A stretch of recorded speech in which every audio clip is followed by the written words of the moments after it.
Hey, Bold Cup of Coffee. We're wanting to drive some more content here on our video section.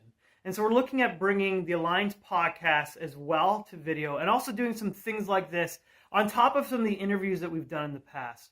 And so one of the areas that I personally want to touch on is this idea of the Leadership Survival Guide. So something I've been starting to write on and something that I've been growing to see, and this passion that I've been having as I've been walking and coaching with leaders, this idea of we're needing input and influence from leaders in all levels on the spectrum. And so I'm going to be coming, some of our blogging and also here in our video, looking at some of these ideas for you as leaders or anybody who has any type of influence or work with other people in ways to be more effective, but also just to be, when we look at this idea of the Leadership Survival Guide, to be healthy and thriving in those ideas. And so for today, I just want to give a really quick thought, this idea that leadership is influence. Leadership is influence. Maybe you've heard that before. Maybe you've read a book or you've seen a blog and you look at this idea of leadership being influence. And we know this in our mind. It makes sense that leadership isn't just a position, that leadership is ultimately influence. That the people who have the greatest influence sometimes aren't even in the position of authority.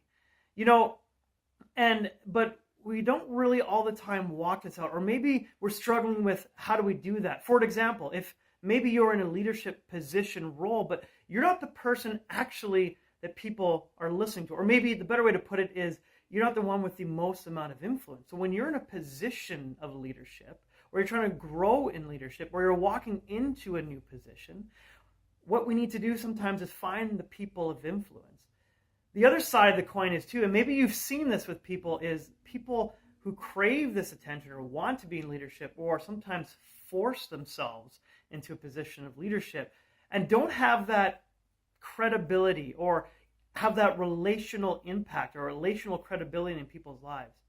A perfect example of this is this last summer and fall and a little bit of spring season. I played outdoor soccer. It's one of the things that I do to unplug, unwind, shut out the world. The only thing that I'm focusing on is that ball. It's doing that ball, getting to my teammates and making that goal.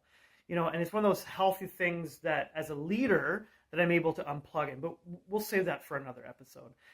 But there's somebody on that team. It's on one of our teams. It's a drop-in.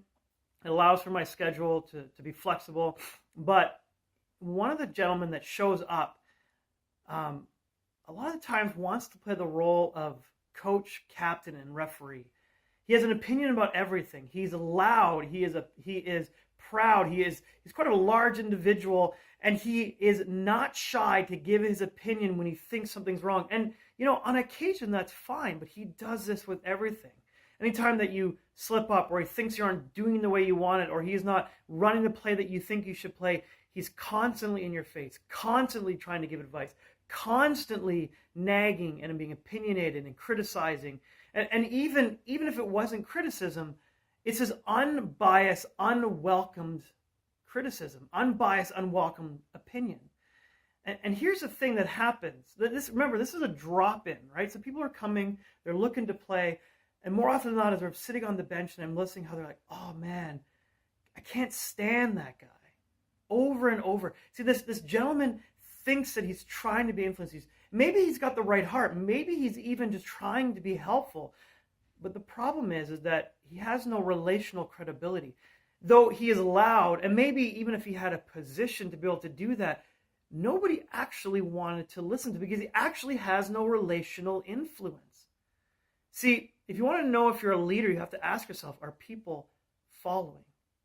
Think about it like this, and it's a great example of not even so much doing something wrong, but seeing the positivity of influence. I had two friends that were running an organization, and they were both in volunteer roles in this organization. It was a non-for-profit, and they were both working alongside each other, and the organization was looking at who they wanted to elevate into this leadership role.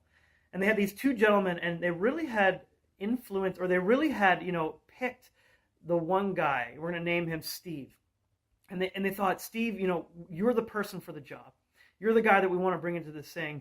And Adam was somebody else that would be counterpart and being somebody that support him. But though they're working alongside, they needed somebody to be the leader, so they wanted to elevate Steve.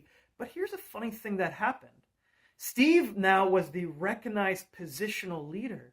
But anytime that Adam had an idea or wanted to make a suggestion, people followed his opinion. It wasn't that Steve was doing anything wrong. He was a great guy. Everybody loved him. But people were ready to walk off a cliff for Adam. And what happened is it flipped. And what was great about this is that Steve noticed it as well. And they had this conversation going, Adam, you have the influence here.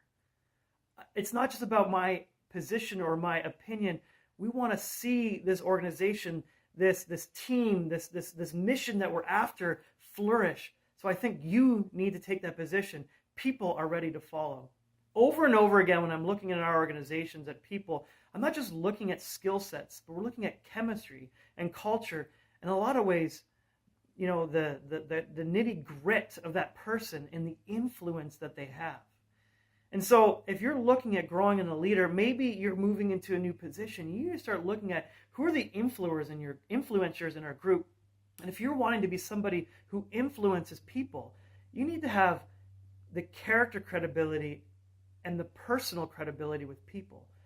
See, it's not just good enough that you have a title on the door, but you need to be somebody who influences people. So when we talk about this idea of leadership being influence, this is what we're talking about. And if you're a person who is coming across and always running into opposition, maybe one of the things that you need to look at is asking, am I influencing people or am I just telling people?